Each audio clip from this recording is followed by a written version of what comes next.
Welcome students, last chapter of Maths 2, Mensuration।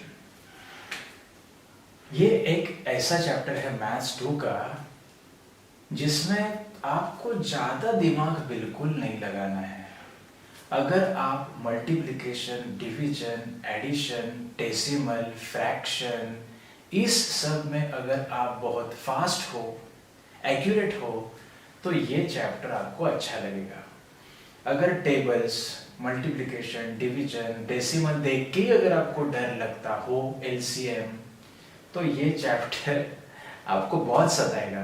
इसका reason ये है, ये chapter is totally based on formula ना, उसमें कुछ ट्विस्ट एंड टर्न ज्यादा होते ही नहीं है। हाँ, लेंथ थोड़ी ज्यादा हो जाती है क्योंकि इसमें अगर मैंने कुछ 2-3 शेप ज्यादा दे दिए तो वो टाइम कंज्यूमिंग रहेगा, बट ये कैलकुलेशन के हिसाब से बहुत टाइम खाता है। देखो, मान लीजिए ऊपर 3-4 नंबर मल्टीप्लिकेशन में है अपॉन नीचे 2-3 नंबर मल्टीप्लिकेशन में है, तो टाइम तो लगेगा ही।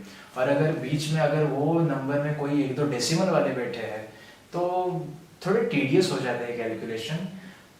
बट इवेंचुअली ये ऐसा चैप्टर है जो 4 मार्क के क्वेश्चन में इसका एक पोजीशन फिक्स रहता है। मेंसुरेशन में 4 मार्क में चाहिए आपने वो। सो ये चैप्टर का जो वेटेज है वो थोड़ा सा इसलिए बढ़ जाता है क्योंकि कैलकुलेशन बेस्ड है। सिर्फ ये अच्छी बात है कि बहुत लॉजिक की बड़ी बड़ी बातें इसमें नहीं है, तो ये 4 मार्क को इसीलिए डाला है क्योंकि इसमें कैलकुलेशन पार्ट थोड़ा ज़्यादा है।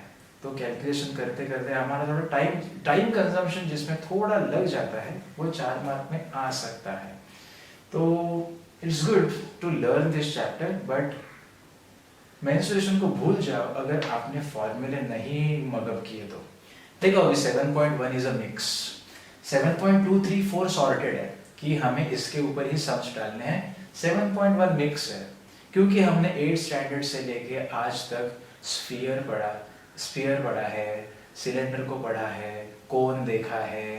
तो ये cone, cylinder, cuboid, cube, then sphere, इनके ऊपर मिक्स क्वेश्चन एरिया और वॉल्यूम के ऊपर 7.1 में डाल दिए। बहुत ज़्यादा है, कुछ आई थिंक 11 या 12 question if I am not wrong, तो उतने फर्स्ट प्रैक्टिस सेट में दिए हैं। मिक्स है सब, कुछ क्यूब के होंगे, क्यूबॉइड के होंगे, सिलेंडर कोन के शायद ज़्यादा हो जाएंगे, स्फीयर भी है बीच में।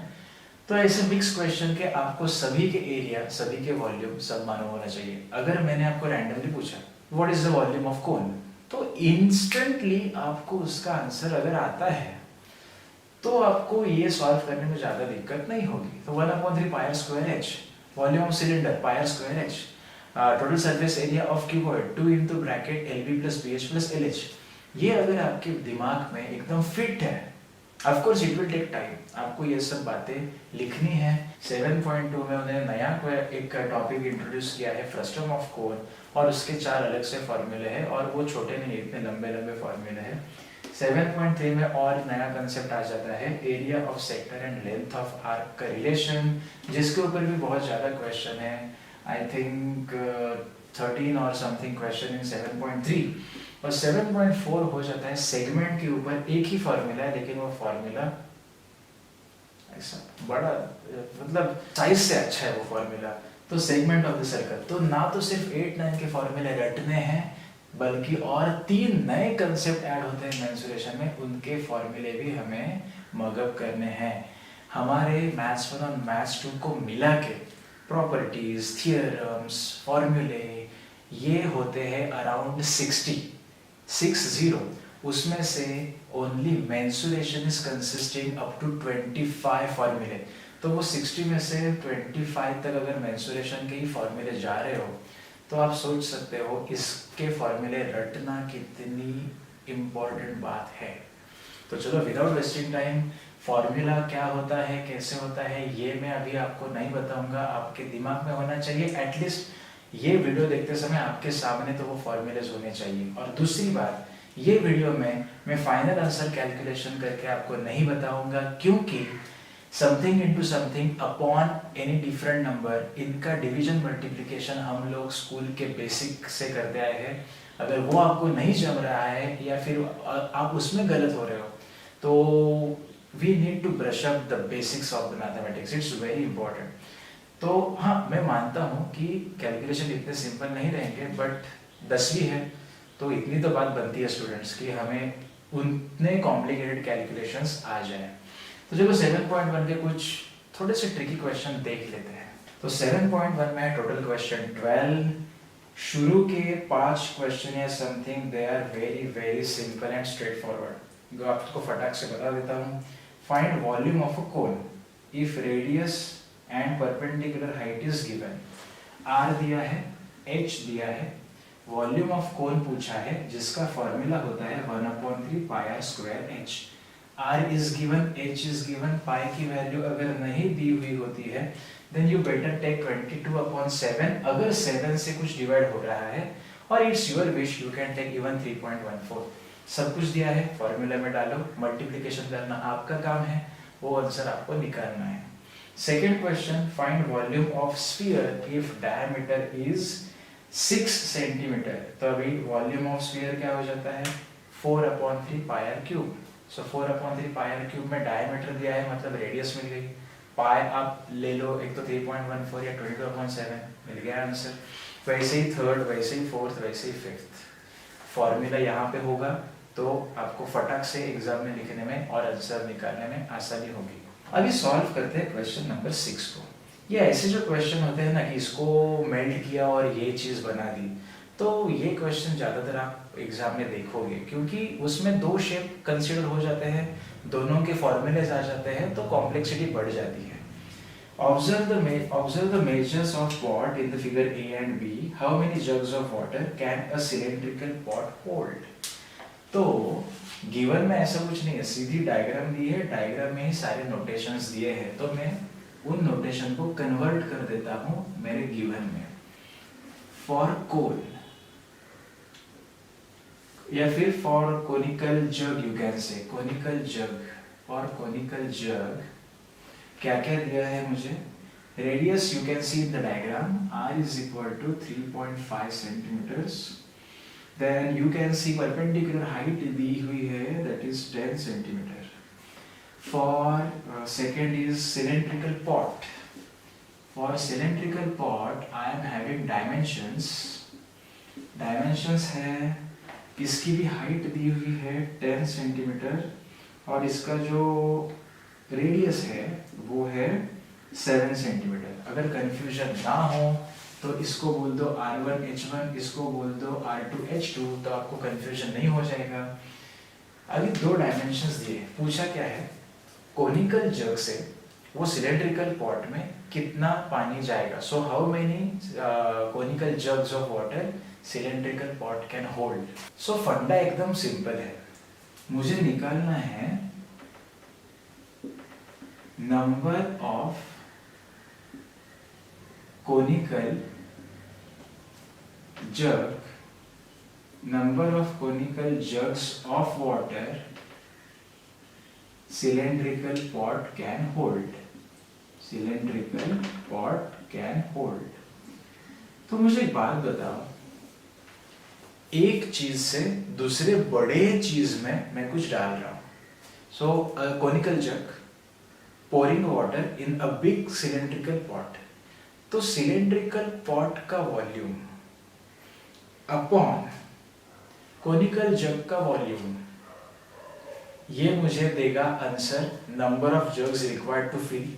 बराबर है, बहुत बड़ा सिलेंड्रिकल पॉट का वॉल्यूम, उसको मैं अगर डिवाइड करूं एक जग के वॉल्यूम से तो मुझे नंबर ऑफ जग्स मिल जाएंगे। समझ में आ रहा है? सो नंबर यहीं पे यही सब आएगा, number of conical jugs required, number of conical jugs required is equal to volume of cylindrical pot, volume of cylindrical pot upon volume of conical jug, volume of conical jug। देखो एक बच्चों, एक बात हमेशा याद रखो स्मार्ट वे, जब आपको दो चीजों का कंपैरिजन होता है ना, तब दोनों को अलग से वॉल्यूम फाइंड करके डिवीजन मत करो, क्योंकि जब हम कंपैरिजन करते हैं तब डिवीजन में कुछ चीजें जो कॉमन होती है वो कैंसिल हो सकती है, तो it's better directly put the formula in the ratio only and get the answer. तो वॉल्यूम ऑफ सिलेंडर क्या होता है, पाई आर स्क्वायर एच, लेकिन मैंने यहाँ पे सिलेंडर को R2 और H2 बोल के रखा है, pi R2 square H2 pi R square H, और कोन का क्या होता है 1/3 pi r square h, 1/3 pi r square h, लेकिन यहाँ पे मैंने R1 H1 बोला है, इसीलिए मैंने R1 H1 R2 H2 बोला, नहीं तो कोई गलती से सब कैंसिल कर देगा।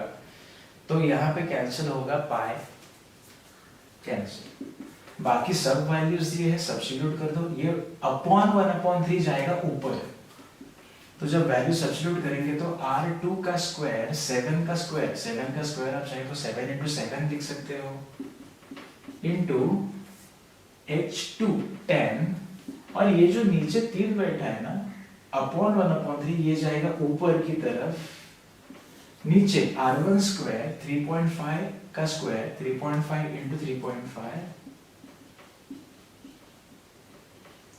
और H1 जो है 10, देखो बच्चों यहाँ पे 10 भी कैंसिल हो रहा है, तो ये आसान हो जाता है रेशियो में डायरेक्टली सब्स्टिट्यूट करना। तो अगर आप ये सॉल्व करोगे तो ये आपकी जिम्मेदारी है, 7 × 7 × 3 अपॉन 3.5 × 3.5 को सॉल्व करो अच्छे से। देखो ये ऐसे कैलकुलेशन आते हैं ना, इसलिए मेंसुरेशन का इंपॉर्टेंस बढ़ जाता है। ये भी तो बेसिक है, अभी भी चैप्टर चालू हुआ है अभी तो। अगर आप इसका आंसर निकालोगे तो इसका आंसर आ जाता है 12 जर्क्स।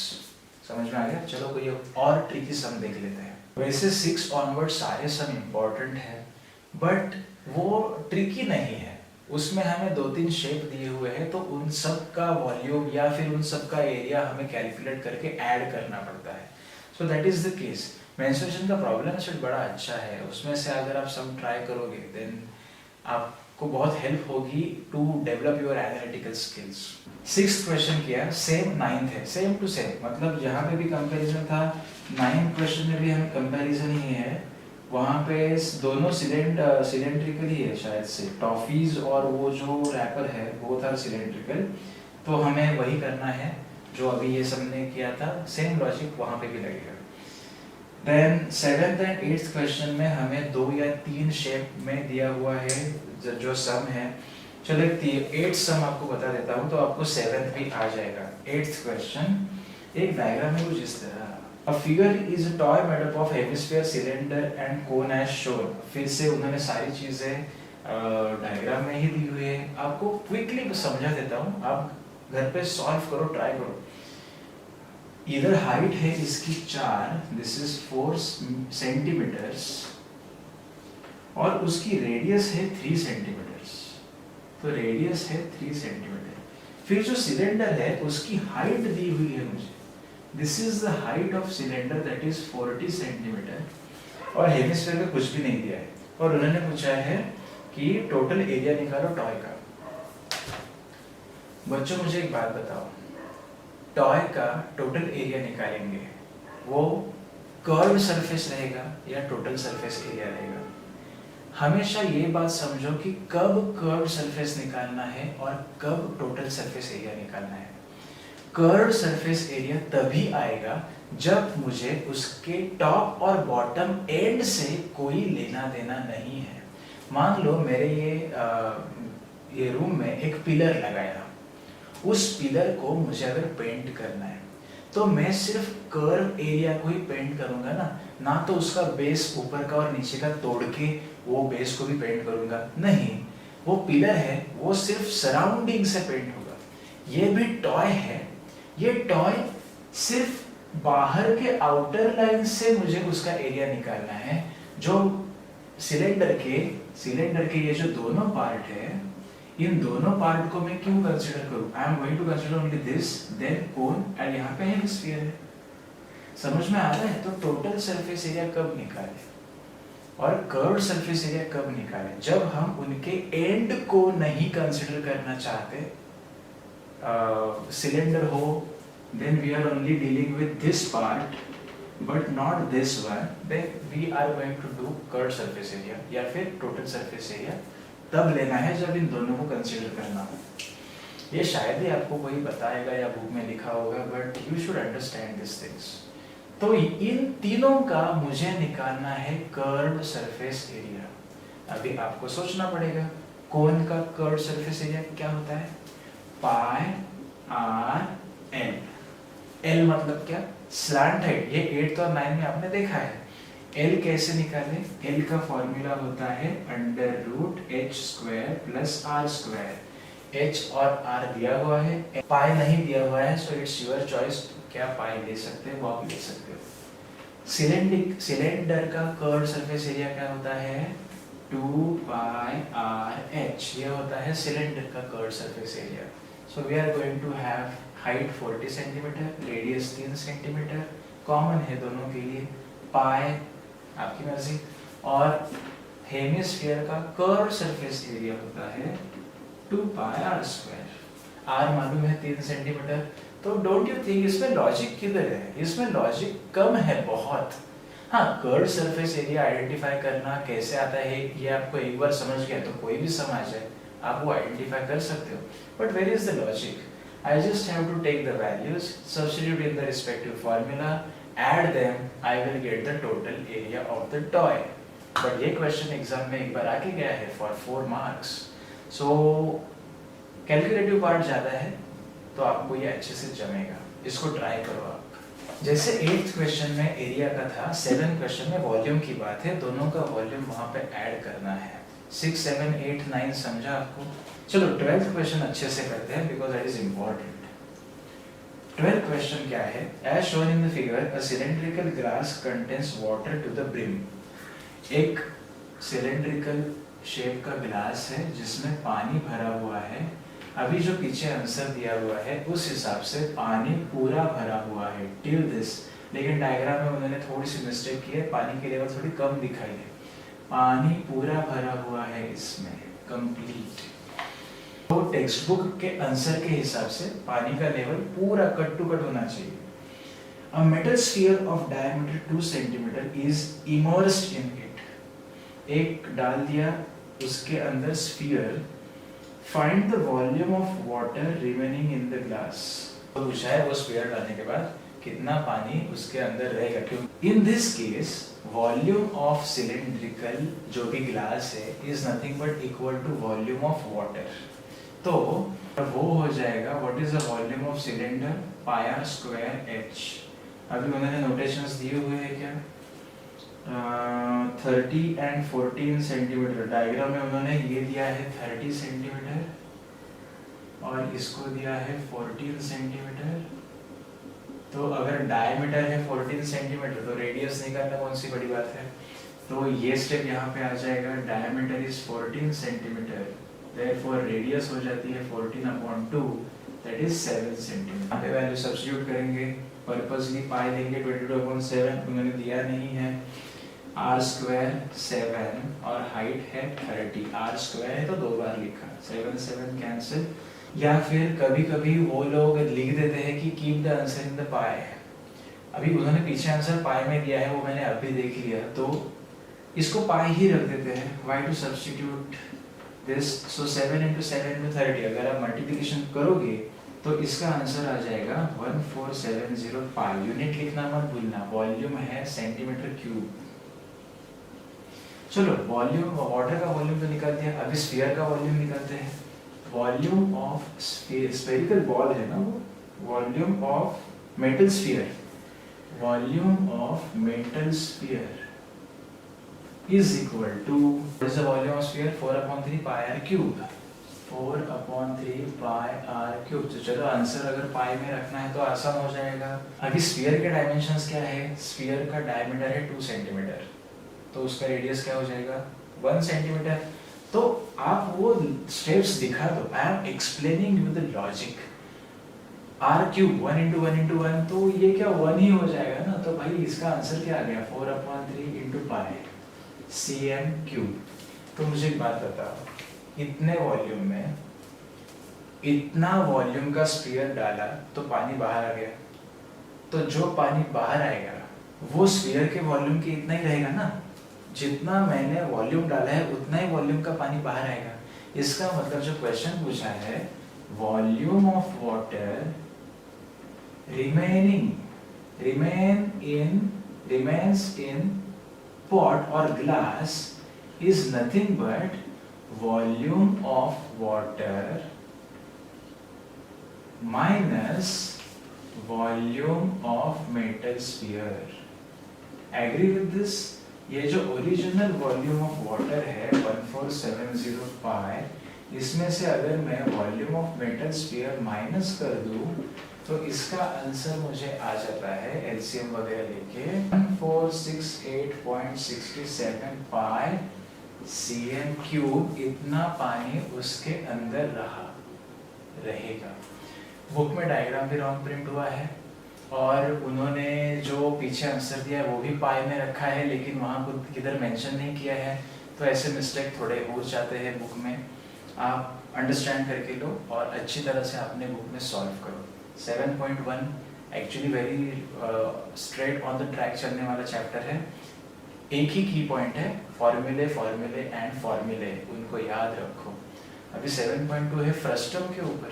स्टूडेंट, फ्रस्टम का प्रैक्टिस सेट मतलब वो जस्ट एक एडिशनल फीचर है, इसीलिए 7.2 बनाया है, या फिर सिर्फ 3 क्वेश्चन 7.2 में डाल के वो भी एक उसमें से बॉक्सेस में है, तो 2 क्वेश्चन स्ट्रेट फॉरवर्ड है, सिर्फ फॉर्मूला यूज करो और आंसर निकालो। फ्रस्टम क्या है वो आपको समझा देता हूँ, फिर 7.2 में से सम आप लोग ट्राई करो। Mensuration is not at all difficult guys. 7.2 में से जो फ्रस्टम है, तो हमारे पास जब नॉर्मल कोन रहता है, वी हैव अ नॉर्मल कोन। अगर इस कोन को मैंने यहाँ से कट कर दिया, काट दिया मैंने यहाँ से, तो ये जो नीचे वाला पार्ट बचेगा वो कुछ दिखेगा इस तरह, ये पार्ट दिखेगा इस तरह, लाइक अ फ्लिप बकेट, जो बकेट होता है उसकी तरह दिखेगा। तो ऐसे शेप को हम बोलते हैं फ्रस्टम ऑफ अ कोन, और इसके आपको 4 फॉर्मूले दिए हैं। Volume of a frustum of a cone, और वो लंबा फॉर्मूला है, वो आपको रटना है। इसके 2 रेडियस आ जाते हैं, देखो हाइट तो हो जाती है 1 h, स्लैंट हाइट भी एक ही है, लेकिन रेडियस, बिगर रेडियस और एक स्मॉलर रेडियस। सो आपके वॉल्यूम हो या एरिया के फॉर्मूला हो, R1 और R2 दोनों का प्रयोग होता है उसमें। तो अगर आप देखोगे अपने टेक्स्ट बुक में उनके फॉर्मूलेस दिए हुए हैं, and I am also going to mail you the PDF, और शायद आपको आ भी गया होगा अभी तक कि फॉर्मूला आपको वो याद करके उसके ऊपर के सम फॉर्मूला में सिर्फ वैल्यू सब्स्टिट्यूट करके करना है। It is a kind of गधा मजूरी। फॉर्मूला रटो, वो याद करो एग्जाम में, उसमें R की, H की, L की वैल्यूज डाल दो एंड आंसर निकालो by doing multiplication and TDS divisions. आई बात समझ में? आप 7.2 ट्राई करो। मैं ऐसे नहीं बोलता कि मैं नहीं दिखा रहा हूँ, बट इसमें लॉजिक नहीं है, किधर कंसेप्ट नहीं है। अभी देखो आप 7.2 का पहला ही क्वेश्चन देखो, क्या है?